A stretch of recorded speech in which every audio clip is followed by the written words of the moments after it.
ng ginagawa natin. Tingnan nyo, nakakadalawang araw pa lang tayo. Umalis na si Romualdez. Takot agad.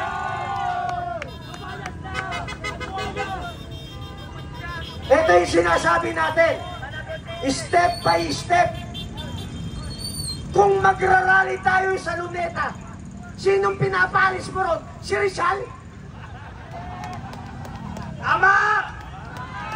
Tahimik! Kung magrarally ka sa Liwasang Bonifacio, sinong pinapalis mo ron? Si Bonifacio? Yung nagsasabi na, EDSA, EDSA, EDSA! Ang EDSA gastes na yan! Ang galaw ngayon, pupuntahan natin kung sino muna yung unang kalaban. Ngayon, nananalo na tayo.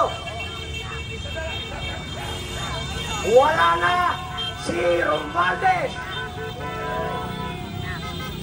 Pero, hindi pa tayo hinto. Tanong ko sa inyo, willing pa ba kayong mag-stay ngayong gabi? Magparami pa tayo. Tahimik.